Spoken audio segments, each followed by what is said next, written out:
অনেক দিন আগের কথা। একটি ছোট্ট গ্রামে বাস করত দুই বান্ধবী, মেঘলা আর কুসুম। ছোটবেলা থেকেই তারা ছিল একে অপরের প্রাণের বন্ধু। একসঙ্গে স্কুলে যেত, খেলতো, পড়াশোনা করত। গ্রামের সবাই বলতো ওদের বন্ধুত্ব যেন এক আত্মার দুই মানুষ। মেঘলার পরিবার ছিল গরিব, তার বাবা দিনমজুর ছিলেন, আর কুসুমের বাবা ছিলেন গ্রামের একজন সম্মানিত ব্যবসায়ী। কিন্তু ধনী গরিবের পার্থক্য কখনো তাদের বন্ধুত্বের মাঝে বাধা হয়ে দাঁড়ায়নি। সময়ের সঙ্গে সঙ্গে তারা বড় হতে লাগলো, কিন্তু দুই বান্ধবীর বন্ধুত্ব আরো ঘনিষ্ঠ হতে লাগলো।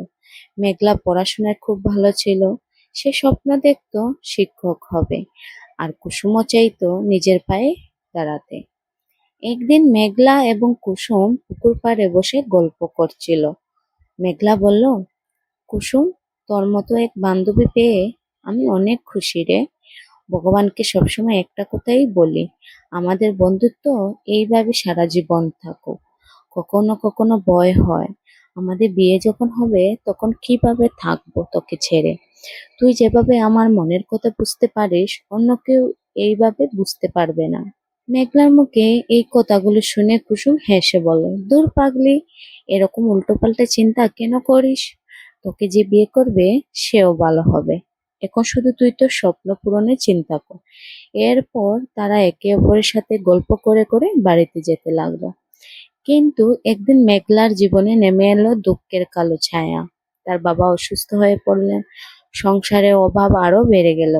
অনেক সময় তাদের বাড়িতে দুবেলা খাবারও জুটত না। একদিন কুসুম মেঘলার বাড়িতে গেল।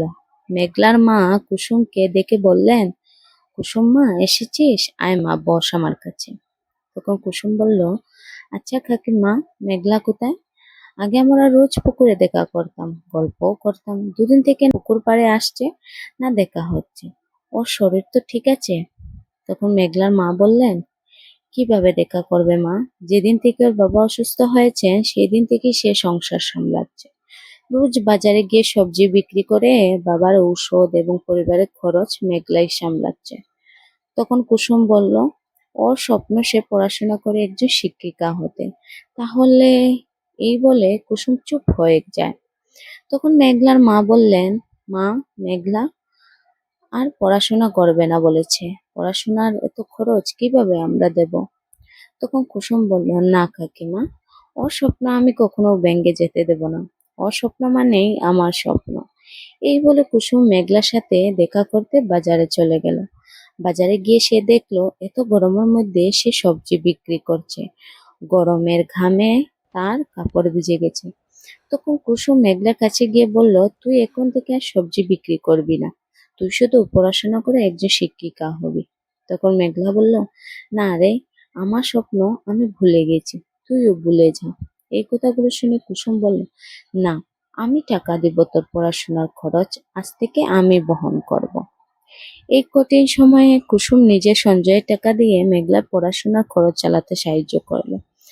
মেঘলার চোখের জল মুছে বলল, তুই না থাকলে আমি হয়তো পড়াশোনা ছেড়ে দিতাম। কুসুম হেসে বলল, সত্যিকারের বন্ধু তো দুঃসময়ে পাশে থাকে। কয়েক বছরের পরে মেঘলার বিয়ের সম্বন্ধ এলো। ছেলের পরিবার প্রথমে খুব ভালো ব্যবহার করলেও পরে গোপনে বড় অঙ্কের যৌতুক দাবি করলো। মেঘলার মা কান্না করে বললেন, আমরা এত টাকা কোথায় পাবো? ছেলের পরিবার বলল, যৌতুক দিতে না পারলে এই বিয়ে হবে না। মেঘলা ভেঙে পড়ল। সে ভাবল তার স্বপ্ন আর শোক বুঝি শেষ হয়ে গেল। খবর পেয়ে কুসুম ছুটে এলো। সে মেঘলার হাত ধরে বলল, যে পরিবার টাকার জন্য মানুষকে অপমান করে সেখানে বিয়ে হলে তুই কখনো সুখী হবি না।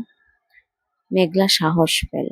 সে সবার সামনে দাঁড়িয়ে বলল, যৌতুক নিয়ে যে সম্পর্ক শুরু হয় সে সম্পর্ক কখনো টিকে না। না সেখানে সম্মান থাকে, না কিছু। আমি এই বিয়ে করব না। গ্রামের অনেক মানুষ তার সিদ্ধান্ত সমর্থন করলো। কিছুদিন পরে মেঘলা একটি স্কুলে শিক্ষিকার চাকরিও পেল। নিজের পরিশ্রমে সে সংসারে হালও ধরল। অন্যদিকে কুসুমও একটি ছোট ব্যবসা শুরু করে সফল হলো। একদিন একটি সমাজসেবামূলক অনুষ্ঠানে মেঘলার পরিচয় হলো অরুণ নামে এক যুবকের সঙ্গে। অরুণ শিক্ষিত ছিল, ভদ্র এবং সৎ মানুষ ছিল। সে মেঘলার সাহস ও আত্মসম্মানকে সম্মান করত। পরবর্তীতে তাদের বিয়েও হলো। অরুণের পরিবার কোনো যৌতুক চায়নি, তারা বলেছিল আমরা টাকা না, ভালো মেয়ে চাই। বিয়ের দিন কুসুমের চোখে জল চলে এলো। সে বলল, আজ তোর জয় হয়েছে বন্ধু। মেঘলা হাসতে হাসতে উত্তর দিল, এই জয়ের পিছনে তোর বন্ধুত্বের অবদান সবচেয়ে বেশি। এরপর দুই বান্ধবী গ্রামের মেয়েদের শিক্ষিত ও সচেতন করার কাজে নেমে পড়ল।